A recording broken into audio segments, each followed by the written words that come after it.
Olá, meus nobres e cultos alunos, espero que todos estejam bem. Pessoal, nesse vídeo de hoje, nós vamos começar a estudar as chamadas leis de Kirchhoff, que são basicamente duas leis extremamente importantes para nós, para nos capacitar a resolver problemas mais complexos. Vocês vão observar que da agora para frente, cada dia nós vamos aprendendo a resolver circuitos cada vez mais complexos, com mais ramos, com mais resistores, com mais fonte de energia, tá certo? E essas leis, chamadas lei de Kirchhoff, ajudam muito a gente conseguir resolver esses exercícios, beleza? Então, vamos lá. Bom, gente, veja só. Antes da gente realmente entrar nas chamadas leis de Kirchhoff, nós precisamos de entender três conceitozinhos bem tranquilos de entender, mas que são essenciais para a gente conseguir entender de fato as leis de Kirchhoff. Kirchhoff foi esse senhor aqui, chamado Gustav Kirchhoff, E para a gente compreender as duas leis dele que se aplicam para nós aqui na eletricidade, é necessário que a gente entenda primeiro o que significa ramo, nó e malha. Veja aqui. Vamos entender o que significa ramo. Quando a gente fala o seguinte, olha, o ramo de um circuito, a que nós estamos referindo quando a gente fala em ramo? Nós estamos referindo a uma parte do circuito, veja aqui, uma parte do circuito que tem a possibilidade de circular uma única corrente. Entre o ponto A e B aqui, por exemplo, nós temos a possibilidade de circular uma única corrente, tá certo? Então veja, que se eu tivesse como colocar uma corrente circulando aqui, o que ela faria? Ela teria esse caminho aqui, ela faria esse caminho, Não tem como ser diferente. Aí eu digo o seguinte, que todos os elementos que estão dentro desse trecho aqui, dentro dessa perna do circuito, dentro desse braço do circuito, também é dito dessa forma, tá? Mas vamos resumir tudo isso em ramo. Ramo do circuito. O que é o ramo do circuito? É esse trecho do circuito aqui, onde há a possibilidade de apenas uma corrente circular. Então, todos os elementos que estão dentro desse trecho, eu digo que pertence àquele ramo. Por exemplo, nesse caso aqui, nós temos esse ramo aqui, esse ramo que eu pintei ele de azul aqui, ele tem dois elementos, ele tem um resistor R1 e tem uma fonte V. Esse resistor R1 e essa fonte V pertence a esse ramo aqui. Da mesma forma, veja aqui, nesse outro trecho aqui assim, aqui embaixo aqui, eu tenho um outro ramo. Esse R2 aqui pertence a um outro ramo, apenas do R2, sim, não tem problema. Então eu tenho um outro ramo aqui que contém um único elemento, que é o R2, porque aqui tem possibilidade de circular uma outra corrente, e essa corrente só circularia aqui. Da mesma forma, nesse outro trecho aqui assim, eu tenho a possibilidade de circular uma outra corrente. Então aqui eu também tenho a formação de um ramo. Eu posso dizer que esse circuito meu aqui tem três ramos. Esse ramo aqui que tem como composição dele o resistor R1 e a fonte V, tem esse outro ramo aqui que só tem o resistor R2 e tem esse outro ramo aqui que tem o resistor R3 e R4. Beleza? Então este é o conceito de ramo. É um trecho do circuito onde há a possibilidade de circular uma corrente. Ponto. Ok? Outra característica que tem o circuito também, que é muito interessante para nós, é chamar de nó. Alguns livros, algumas literaturas chamam nó de nódulo, certo? Mas 99% da maioria esmagadora das literaturas chama de nó. O que é nó? Nó é o ponto de união de dois ou mais ramos. Então, se a gente voltar nesse circuito aqui, veja aqui, que esse ponto que eu numerei de A, é muito comum isso, um nó, a gente dá um nome para ele, nó A, nó B, nó 1, nó 2, tá certo? Então o que é nó? É o ponto de união de dois ou mais ramos. Então está vendo essa bolinha preta aqui? Essa bolinha preta, ela indica para mim que ali tem um nó. É um ponto que une, no caso aqui, está unindo os três ramos nesse ponto aqui. Eu passo a chamar esse ponto de conexão, esse ponto de união aqui de nó. Da mesma forma, nós temos aqui embaixo um outro nó, que eu estou chamando de nó B. O que esse nó B tem? Esse nó B, ele tem a conexão nele dos mesmos 3 ramos, tá vendo? Os mesmos 3 ramos são conectados aqui. Então eu posso dizer que esse circuito tem um nó, que eu chamei de nó A, e aqui um nó, que eu chamei de nó B.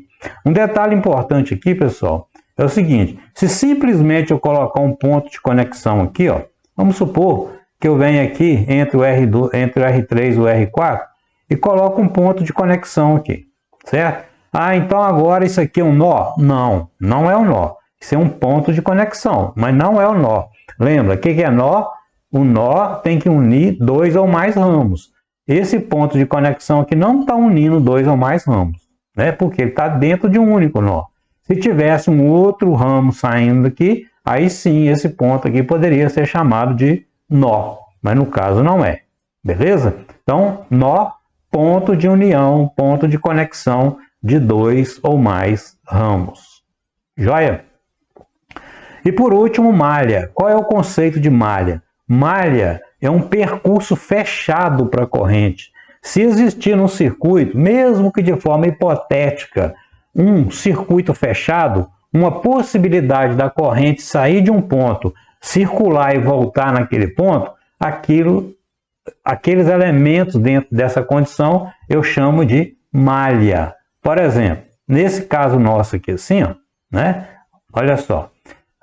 Eu tenho a possibilidade de uma corrente fazer esse aqui, não tem? Ó? Olha só, beleza? Ó, eu posso pegar uma corrente e ela começar aqui, vir aqui e fazer esse movimento, ficar presa dentro dessa malha aqui. Ó. Isso aqui nós chamamos de malha.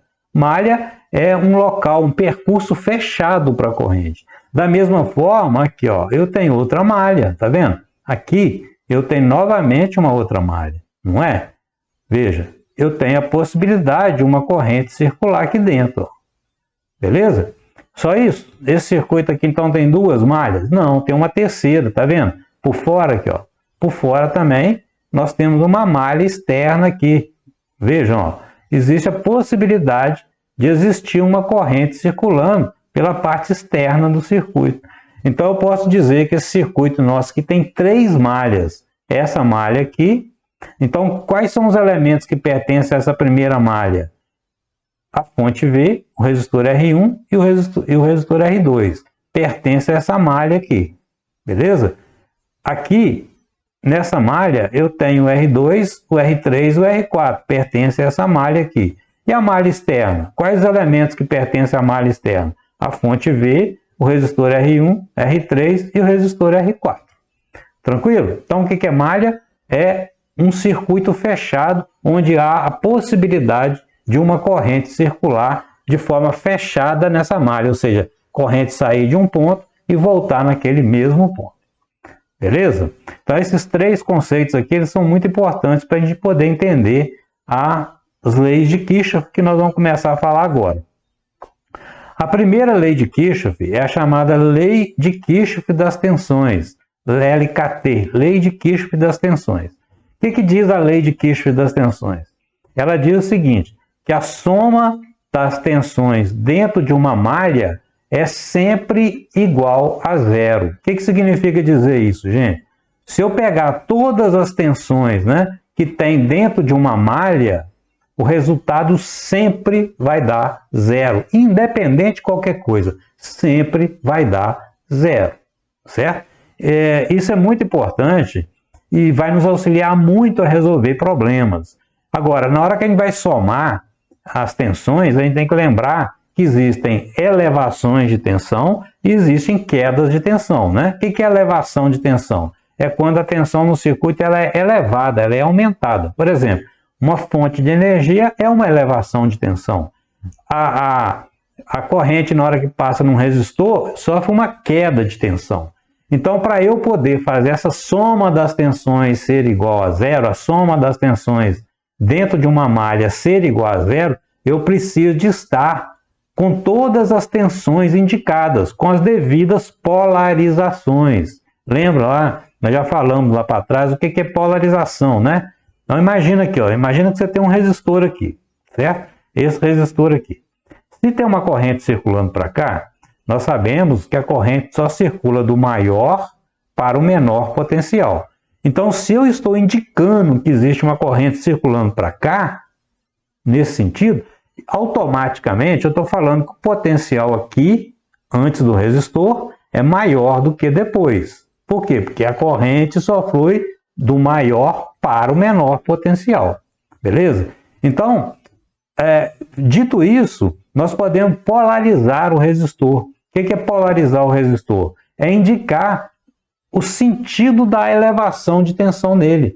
O sentido da elevação de tensão, nós já falamos isso anteriormente, é sempre do positivo, a setinha, né, aquela setinha que indica a polarização, ela sempre aponta para o terminal positivo. Então, por exemplo, no nosso caso aqui, se eu quisesse polarizar a tensão neste resistor aqui, a polarização teria esse sentido aqui, né? Esse aqui seria o sentido da minha polarização, da minha queda de tensão nesse resistor, com a ponta da setinha indicando, né, o lado mais positivo relativo àquela tensão. Então aqui, como é positivo, aqui é negativo, né? Na verdade, esse potencial aqui é maior do que esse, então a nossa setinha sempre aponta para o lado de maior tensão. Beleza? Então aqui, ó, a minha queda de tensão mais I vezes R, que é a queda de tensão. A queda de tensão ao contrário, né, se é menos a I vezes R, dá uma polarização invertida, ok? E a fonte, né? A fonte ela sempre vai indicar, a barrinha maior é sempre positivo, então nós temos sempre a polarização indicada dessa forma aqui. Beleza? Então toda vez que a gente vai utilizar a lei das tensões de Kirchhoff, é necessário que a gente polarize primeiro o nosso circuito, ok? Bom, vamos fazer um exemplo aqui para isso ficar mais claro. Imagina que eu tenho um circuito igual a esse aqui. Olha como é que a complexidade já está começando a aumentar, né? Olha aqui, ó, eu já tenho um circuito que tem duas baterias. O mesmo circuito tem duas baterias, ok? Até agora nós só resolvemos o circuito que tinha uma fonte. Agora nós já temos duas fontes. Como é que a gente vai resolver um circuito? O que é resolver um circuito, gente? Achar as correntes, basicamente, né?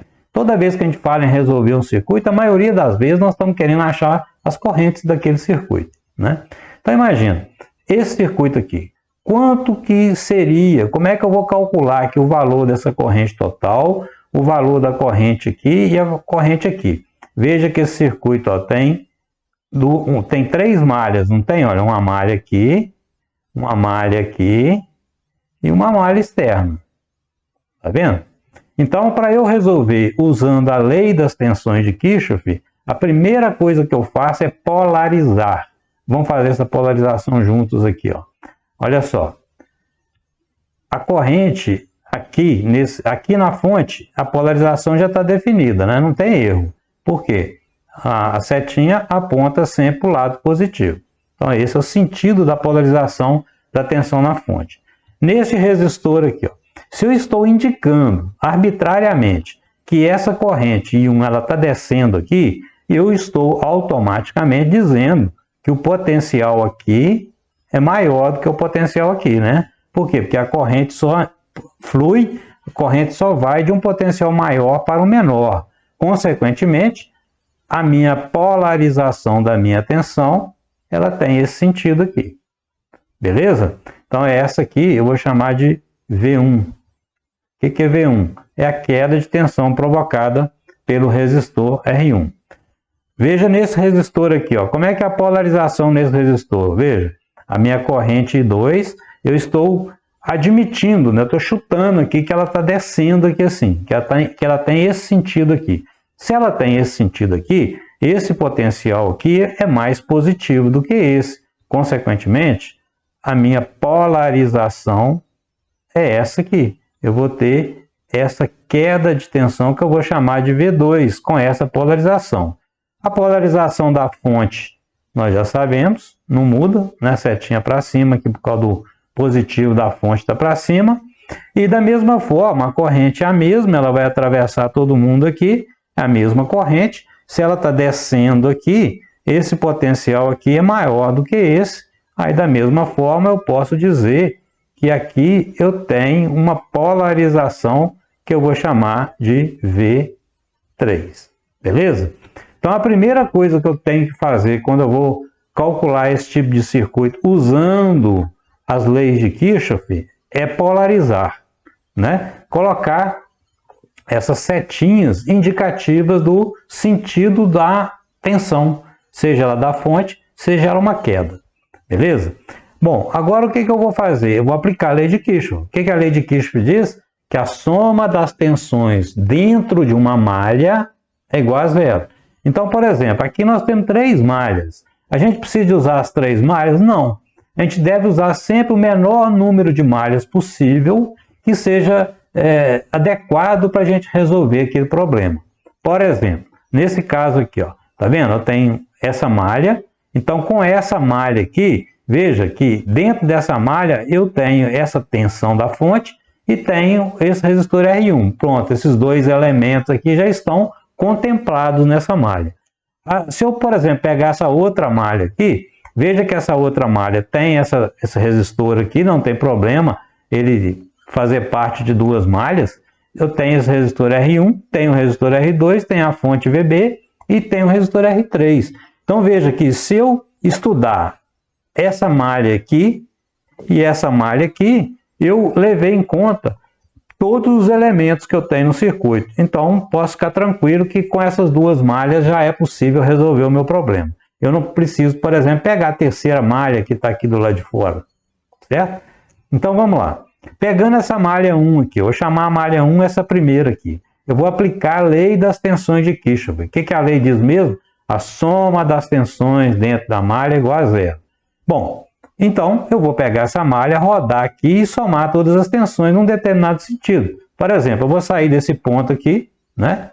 Colocar um xizinho aqui só para a gente ver. Eu vou sair desse ponto aqui, vou percorrer toda a malha, fazendo a soma das tensões, e vou chegar nesse mesmo ponto e falar que a soma das tensões é igual a zero. Coloquei aqui esse ponto só para indicar um ponto de partida. Podia ser aqui, onde é que eu quisesse, né? Mas eu tomei esse ponto como partida. Então eu vou caminhar na malha, ó. À medida que eu estou caminhando na malha, não achei tensão nenhuma, não achei essa tensão. Veja que na hora que eu achei essa tensão, veja que o sentido dela, a setinha, está de encontro a situação que eu estou caminhando, né? Eu estou caminhando aqui nesse sentido, ó, no sentido horário, tá vendo? Ó? Estou caminhando nesse sentido. Na hora que eu encontrei com essa tensão, viu que essa tensão está subindo? Eu estou descendo, eu estou caminhando, descendo, e a tensão encontrou comigo de ponta. Quando isso acontece, eu digo que essa tensão é negativa. Então eu vou dizer o seguinte, ó, a soma das tensões, eu vou somar a tensão, ó.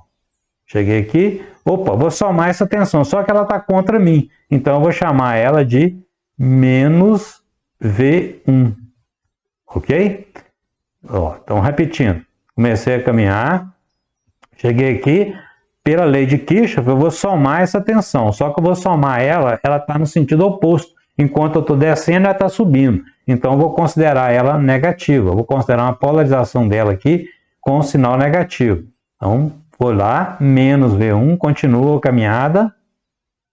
Opa, encontrei essa tensão no mesmo sentido que eu estou caminhando. Então ela entra positiva, né? Então mais VA é igual a zero. Essa é a lei de Kirchhoff aplicada aqui. A soma das tensões dentro dessa malha é igual a zero. Lembrando, né? Eu tô caminhando, aquela setinha que encontrar que tiver contra mim, eu chamo ela de negativa. Aquela setinha que tiver a meu favor, eu chamo ela de positivo. Isso é soma das tensões. E o resultado dessa soma sempre vai ser zero. Então, voltando no nosso caso aqui, colocando números, né? O que é V1? V1, essa V1 aqui é a queda de tensão nesse resistor. O que é a queda de tensão no resistor? É R vezes I. Então, V1 vai ser menos R1 vezes I1 mais VA, né? Mais a tensão da fonte VA é igual a zero. R1 é 10 ohm, vezes a corrente I1, que é a que eu estou buscando, é igual a, vou passar o VA para o outro lado, tá? O VA é 90, para o outro lado fica menos 90. Então, quanto que vale o nosso I1? I1 é igual a menos 90 dividido por menos 10, que vai dar 9 amperes.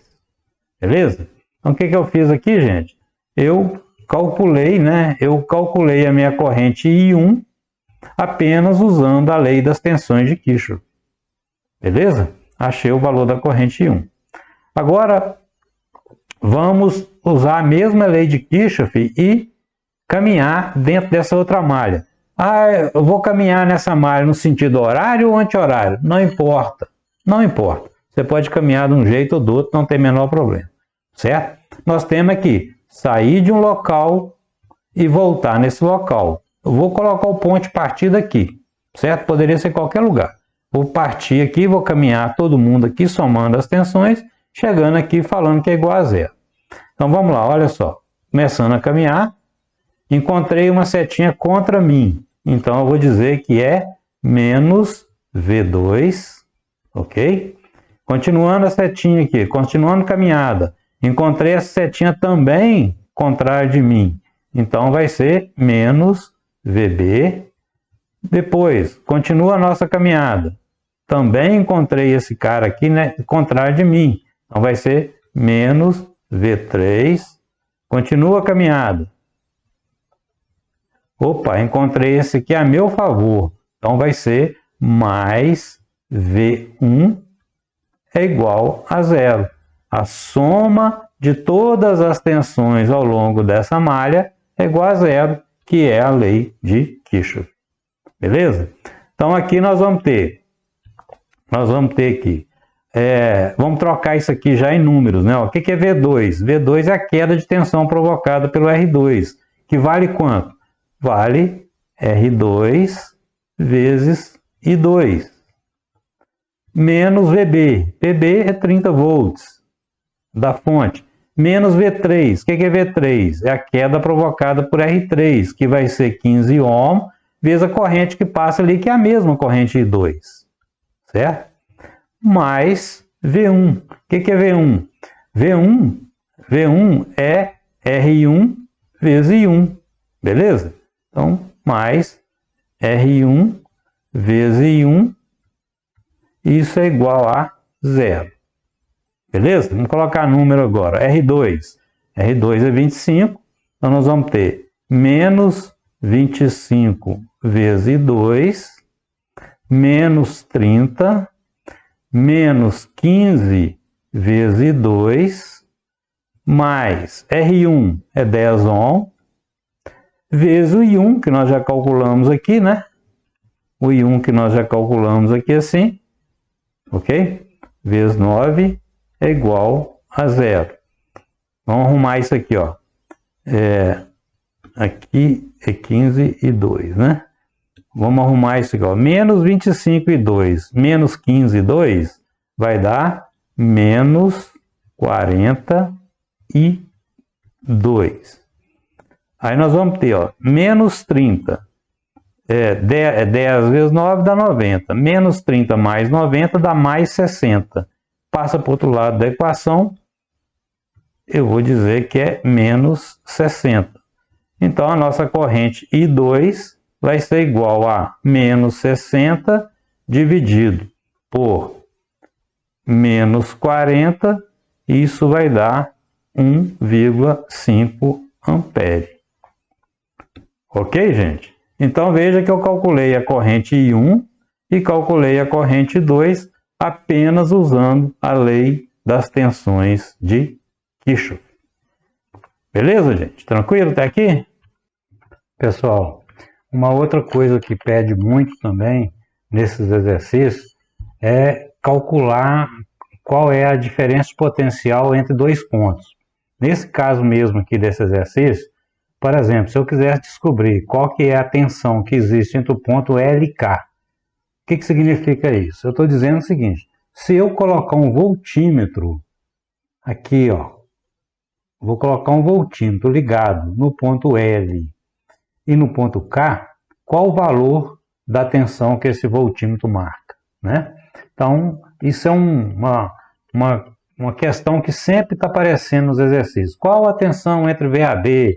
Qual a tensão entre LK? Ou seja, qual a tensão entre dois pontos? Como é que eu faço isso? A primeira coisa é você colocar um voltímetro naquele local que está pedindo. Sendo que o positivo do voltímetro, você vai ligar, né? Vamos supor que isso aqui seja o positivo do voltímetro.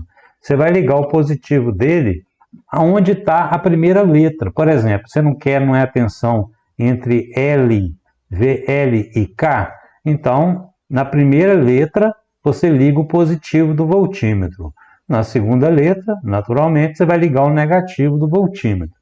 Beleza? Então, fiz isso. A regrinha é essa, tá? Pediu a tensão entre dois pontos. Eu vou lá, ligo o voltímetro entre dois pontos. Coloco o positivo do voltímetro na primeira letra, L. Né? Por que eu preciso de observar isso? Quando eu falo tensão VLK, eu estou querendo dizer o seguinte: qual que é a diferença de potencial entre a tensão do ponto L e a tensão do ponto K? O que o voltímetro vai fazer? Ele vai ler a tensão do ponto L, vai ler a tensão do ponto K e fazer a diferença, por isso que chama diferença de potencial, beleza? Então, essa é a primeira coisa. E eu venho aqui, tudo tem polaridade, né? O voltímetro, o positivo do voltímetro está ali, então essa aqui é a polaridade do voltímetro, beleza?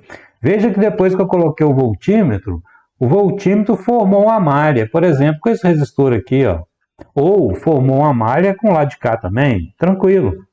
Então, como que eu obtenho a leitura desse voltímetro? Ou seja, a leitura entre L e K? Só aplicar novamente a lei de Kirchhoff das tensões, não é? Então, veja aqui, ó, essa tensão aqui, nós já conhecemos ela, não já? É aquela tensão que nós vimos anteriormente, que é a tensão V1, não é? Então, aqui eu tenho uma nova malha, né? O voltímetro aqui formou uma nova malha, né? Por exemplo, aqui, ó. Isso aqui foi uma malha formada pelo voltímetro. Assim como poderia ter usado o lado de cá. Por que eu estou usando o lado de cá? Porque tem menos elementos, vai dar menos problema para a gente. Problema sim, não vai dar menos conta para a gente. Então, para fazer para saber qual é a leitura do voltímetro, basta aplicar a lei das tensões. A soma das tensões dentro de uma malha é igual a zero. Então, por exemplo, eu vou começar nesse ponto aqui, vou circular essa malha aqui e vamos ver o que vai acontecer. Veja, na hora que eu estou circulando aqui, ó, na hora que eu estou andando cá para cima, veja que eu encontrei o potencial V1 no meu sentido. Então ele entra positivo, vai ficar assim, ó, mais V1, ok? Continuando, mais V1 menos a leitura do voltímetro. Como é que chama essa leitura aqui mesmo? VLK, né? Esse voltímetro chama VLK. Então, mais V1 menos VLK, veja que encontrou a setinha, é igual a zero, porque eu cheguei no ponto ali. Então, mais V1 menos VLK é igual a zero, né? Passando o VLK para o outro lado, nós vamos ter que VLK é a própria tensão V1. Então, o VLK vai ser igual a tensão V1 é R1 vezes I1, não é? R1 é 10, o I1 nós já calculamos há pouco ali, 0,9, portanto a tensão VLK é 90 volts, beleza? Portanto, se eu ligar um voltímetro aqui, ele vai marcar para mim 90 volts, certo? Aí, ó, fica como desafio para vocês aí calcular o VLK, só que usando a malha do lado de cá, certo? O que você vai fazer? Você vai polarizar esse resistor, essa fonte polariza, igualzinho nós fizemos aqui, ó, né, com essas polarizações aqui, beleza? E aí faz a mesma matemática que nós fizemos aqui, você vai encontrar exatamente o mesmo valor, beleza? É assim que a gente calcula DDP entre dois pontos, beleza? Aqui está um beabá aqui, né? Tudo isso que eu acabei de explicar está escrito aqui, mas é simples assim, não esqueçam disso, tá? Bom, agora nós queremos usar a segunda lei de Kirchhoff. O que a segunda lei de Kirchhoff diz? A soma das correntes que entram no nó é igual à soma das correntes que saem deste nó. Então, nó nós já sabemos que é um ponto de conexão de dois ou mais ramos. Então, veja, aqui é um pedaço de um circuito qualquer, um trecho, não está completo, só peguei um pedaço de um circuito. E veja o que acontece aqui, ó. Nesse nó A aqui, por exemplo, nesse nó A, a soma das correntes que entram no nó A é igual à soma das correntes que saem dele. Mesma coisa no nó B, né? Então, vamos seguir comigo aqui, ó. Vamos começar aqui pelo nó A. Então, nó A, quem entra no nó A? 3 amperes, certo? Aqui, ó, vamos até usar isso que já está pronto aqui, ó. Quem entra no nó A? Quais as correntes que entram no nó A? 3, só 3, pronto. É igual a soma das correntes que saem. Quem sai do nó A? A corrente I2, a corrente I1 e a corrente de 7 amperes. Então, eu posso falar que 3 é igual a 7 mais I1 mais I2. Beleza? I1 mais I2 é igual a 3 menos 7. Então, para por aqui, porque eu não tenho o I1 nem o I2 por enquanto. Mas se eu for no nó B, olha o nó B aqui, ó. A soma das correntes que entram no nó B. Quem entra no nó B? I1 e I5. Então, no nó B entra I1 mais I5. Quem sai do nó B? 3 amperes e 4 amperes. Então, nós vamos ter 3 mais 4. Então, 5 mais I1 é igual a 3 mais 4. Aí você consegue isolar o I1. Então, o I1 é 3 menos 4, 3 mais 4 menos 5, que vai dar 2 amperes. Então, nós descobrimos o valor da corrente I1. Se nós sabemos o valor da corrente I1 aqui, ó, nós acabamos de achar o I1, nós podemos usar esse I1 aqui embaixo e aí encontrar o valor da corrente I2. Então, o I2 vai ser o quê? Vai ser menos 4 menos 2, que é igual a menos 6 amperes. Portanto, nesse exemplo nosso aqui, o I1, nós começamos aqui pelo nó B, que já deu para nós o valor do I1, que é 2 amperes. Ok? Isso aqui foi 2 amperes que nós achamos. E, então, nós podemos agora achar o I2. O I2 aqui, eu vou ter, quem está entrando aqui é 3. 3 vai ser igual a as correntes que entram. E 3 vai ser igual a soma das que saem. Quem sai? I2 mais 7 mais 2. Beleza? Então, eu acho que a minha corrente I2 é menos 6 amperes. Menos 6 amperes. Uai, que trem esquisito é esse aqui? Menos 6 amperes? O que significa menos 6 amperes? Existe corrente negativa? Não, não existe corrente negativa, gente. O elétron não anda de ré, né? Não tem corrente negativa. Esse menos 6 aqui está indicando para nós que o sentido da corrente 2 que eu chutei aqui no início do problema está errado. Se eu ligar esse circuito aqui, de verdade, a corrente I2 ela vai subir aqui ao invés de descer, certo? Mas eu preciso de vir aqui trocar o sentido? Não, não preciso.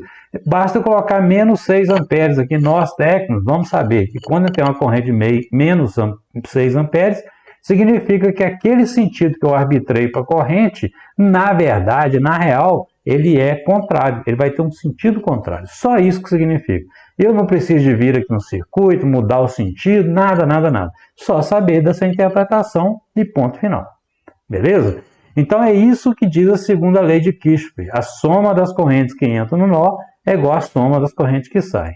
Vamos finalizar com esse exemplo aqui, ó. Nesse exemplo aqui eu posso dizer o seguinte. Nesse nó aqui, ó, né? Nesse nó aqui, eu posso dizer que a corrente de quais as correntes que entram nesse nó? 4 amperes é igual a soma das que saem. 2 amperes mais I1, né? Então, eu posso falar que o I1 é 4 amperes menos 2, que dá 2 amperes. Então, eu já achei o valor de I1 aqui, que é 2 amperes. Beleza? Bom, o que mais? Eu posso agora vir nesse nó aqui. Vamos ver se a gente consegue. Ó, nesse nó aqui, ó. O que nós temos nesse nó? A soma das correntes que chegam aqui. Quem chega aqui? I4 mais I1 é igual a 5. O I1 nós já sabemos que é 2. Então, nós podemos falar que I4 mais I1 é igual a 5. Portanto, o I4 vai ser 5 menos 2, que é 3 amperes. Esse I4 aqui, então, vai ser 3 amperes. Né? Aqui, ó, nós podemos usar a lei de Kirchhoff das correntes nesse nó aqui também. A soma das correntes que entra nesse nó, quem entra? 6 amperes. É igual a soma das que saem. Quem sai? I2 mais I4. O I4 nós já descobrimos aqui que vale 3. Portanto, a minha corrente I2 aqui, ela vai ser 3 menos 3, que vai dar 3 amperes. Então, essa corrente aqui, ó, descobrimos que é 3 amperes. Né? E, por último, nesse nó aqui, a soma das correntes que entra nesse nó, quem entra nesse nó? I3 mais 2 amperes mais I2. I3 mais I2, I3 mais 2 amperes mais a corrente I2 é igual a soma das que saem. Quem sai? Quais correntes que saem nesse nó? Nada, nenhum. Não sai nenhuma corrente. Se não sai nenhuma corrente, é zero. Então, a soma das correntes que entram é igual a soma das que saem. Como não sai nada, é zero. Beleza? Então, daí eu posso isolar agora a minha corrente 3. E 3 vai ser menos 3 menos 5, que vai dar menos 5 amperes. Então, essa corrente aqui é menos 5 amperes. Mais uma vez, o que significa esse menos? Significa que, na real, na hora que eu montar esse circuito e ligar, essa corrente 3 vai ter o sentido aqui para baixo, e não do jeito que está mostrando aqui. Tranquilo, gente? Então é isso aí. Essas são as duas leis de Kirchhoff que nós vamos utilizar muito mesmo aqui nos nossos exercícios. Fechou, gente? Então por hoje é só, tá bom? Muito obrigado, façam os exercícios que estão propostos na apostila e até a próxima aí. Um abraço, valeu, tchau!